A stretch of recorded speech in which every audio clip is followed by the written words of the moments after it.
କାର୍ଯ୍ୟ ବିଷୟରେ ଜାଣିବା। ତାକୁ କଣ କୁହାଯାଏ କହିଲ? Good manners. କହି ଦଉଛି ଶୁଣ, ଚିତ୍ର ବି ଦେଖାଇଦେବି ହେଲା।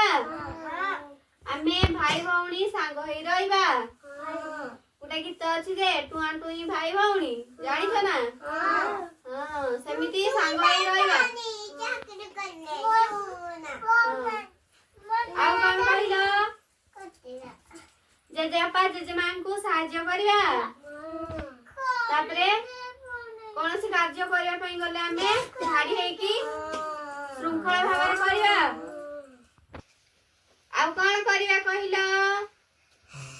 ଆମେ ସ୍କୁଲରେ ପ୍ରାର୍ଥନା କରନ୍ତି ଯେ କେମିତି କରନ୍ତି? ଧାଡି ହେଇକି କରନ୍ତି ନୁହଁ?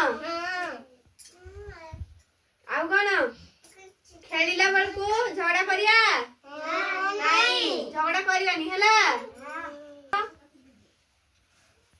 ଗୁଡ୍ ମ୍ୟାନର୍ସ ଆଉ କଣ?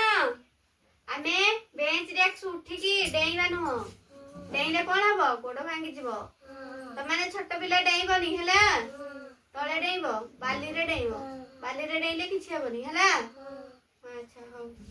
ଆଉ ସାଙ୍ଗ ସହିତ ଝଗଡା କରିବା ନାଇଁ ନା? ସବୁ ସୁନା ଛୁଆ ହେଲା। ଆଉ ସାଙ୍ଗକୁ କଣ ଖାଇବା ଜିନିଷ ଦେବା।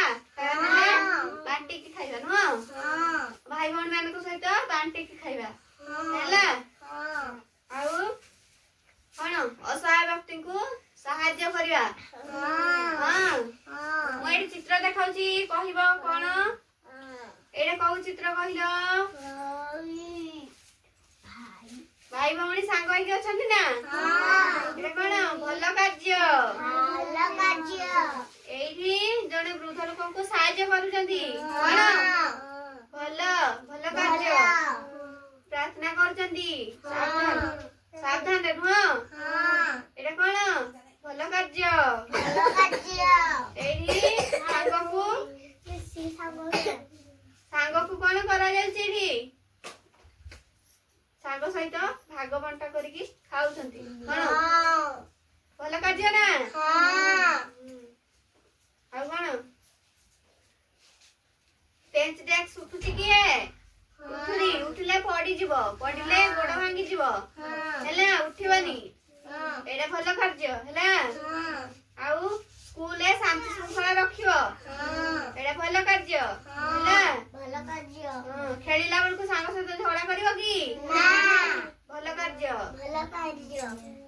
ଝଗଡା କରିବନି ହେଲା। ସାଙ୍ଗ ସହିତ ହସ ଖୁସିରେ ଖେଳିବ।